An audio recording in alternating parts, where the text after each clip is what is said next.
Morning, guys. Back at camp in Old Town, Florida. Mike with Mastercraft here.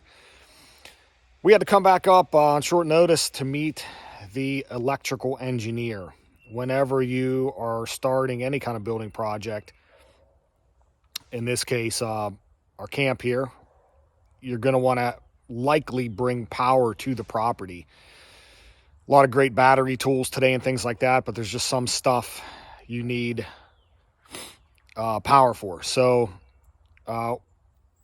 we're going to go ahead and meet this engineer here, and he's going to tell us where to place the power pole. We just picked up a power pole from a local company here called Flying Hawk, and as soon as he tells us where to place it, we're going to go ahead and get it off the trailer and put it in place. So we'll show you more on that when the guy gets here. All right, guys, I'm going to show you the temporary power pole here. Our local electric company, or the city, I guess, sets these parameters, but they're letting us bring in 60 amps of power to our property here during the construction phase. And then once the cabin's complete, we can bring in our normal power that you'd bring to any house, typically probably 120 here. But you can see they have it locked up. But anyways, got your breakers in there and also a 50 amp plug for a temporary RV or something like that. So we picked her up this morning, and again, when the engineer gets here, he's going to tell us where to place this thing, and we'll show you how we're going to put her in there. It's 20 feet long, so we're going to use a tractor to lift it off of there and see if we can get this thing in the ground injury-free. I'm a professional.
All right, guys, that was a little bit dicey, but we got through the gate.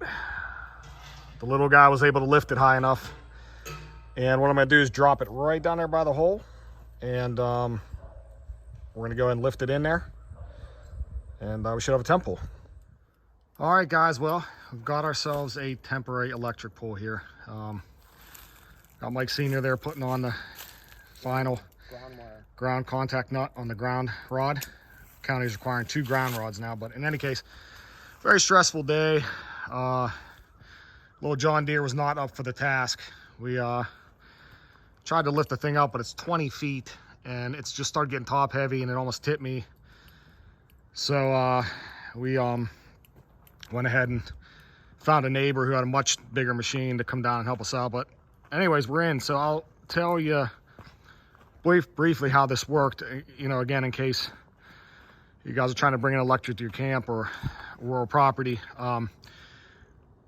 There's telephone poles across the street. So what they do is they place a pole if they can't use one of the current ones, because the rule is they're going to come across the street here to another pole where that stake is, then it's going to connect to the temporary electric, which is right there. The deal is you have to have 15 feet of clearance for them to be able to drive and to maintain the line. So unless I wanted to cut a 15-foot path through my woods, which I really didn't want to do. It was going to cost a bunch of money, and I just didn't want to do it.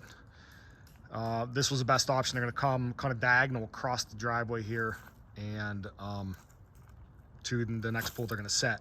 Then once we get everything built and we want to go ahead and go to permanent electric, we can put a pedestal here at the bottom of the pole and dig underground to everywhere we want electric, which is going to be a huge job, but we're up for it. All right, there it is, temp electrical. See you later.